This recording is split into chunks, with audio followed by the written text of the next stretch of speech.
about it. Q is on the line. My other caller that I asked to hold through has disappeared.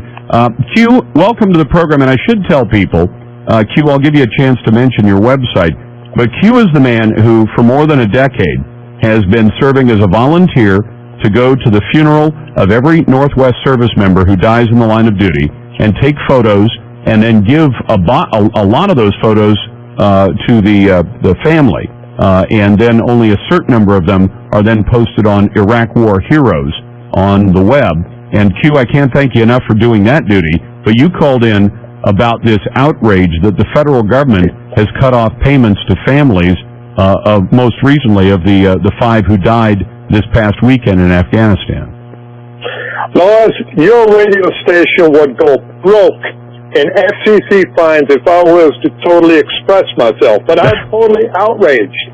Now, I realize that they've just put out a statement saying they're going to resolve this issue is one thing, but nevertheless, that they even have allowed it to come this far. They expect each and every one of these soldiers to go out there and do 100+% to serve and protect this country, and then even get their lives, and these cowards are doing this kind of crap, giving this extra grief to the families. This is just outrageous. It just has me totally annoyed. Well, I too, and Q, I'd heard on Monday that this young man, Cody Patterson from Philomath, had given his life. He was a PFC, and he died in Afghanistan, and his family was notified. I was told on Monday, but I didn't have a way to nail it down, and I'm really reluctant to go on the air and announce somebody's death if I don't have it nailed down.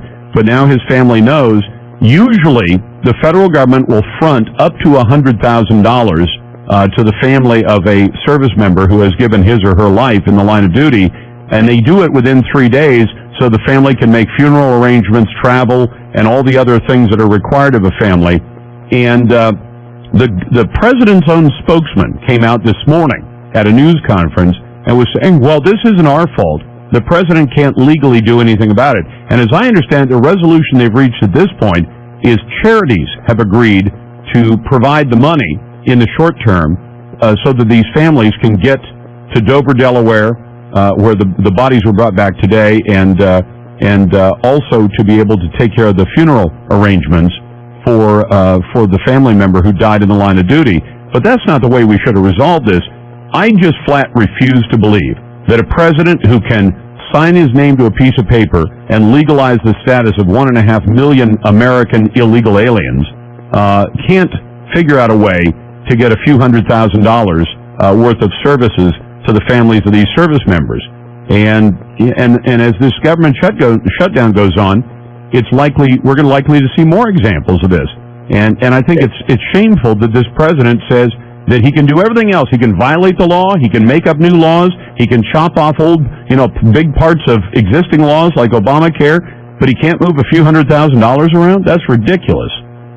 It infuriates me that, in my opinion, from what I've been getting, is they've just been going out of the way to insult, disgrace every one of our service members that have served in the past and that are currently serving. This is just all bull. And why didn't the state step up immediately and say, look, we'll take it upon us to bring this hero home? Why didn't the Oregon senator or governor step up and say, look, we'll take care of it? It is one of our kids.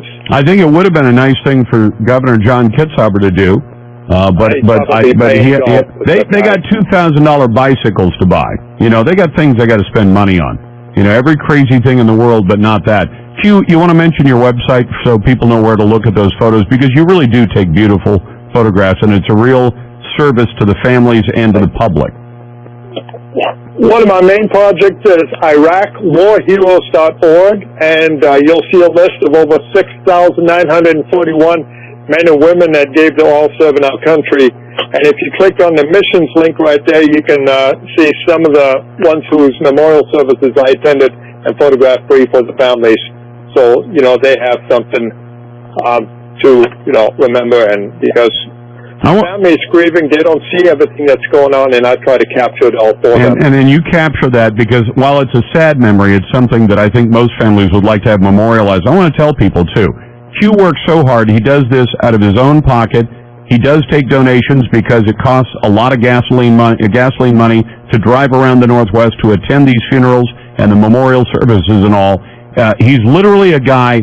Most of us have never worn a camera out unless you're a professional photographer. Nobody wears cameras out. We just buy new ones and the old ones get old. But Q literally wears out cameras and wears out lenses, and he does a great service to the public. And Q, thank you very much for what you've done at this end for those who've given the ultimate sacrifice for our country. And thank you, Lars, for standing up for our troops. Glad to do it. Let's go to Bruce in Portland.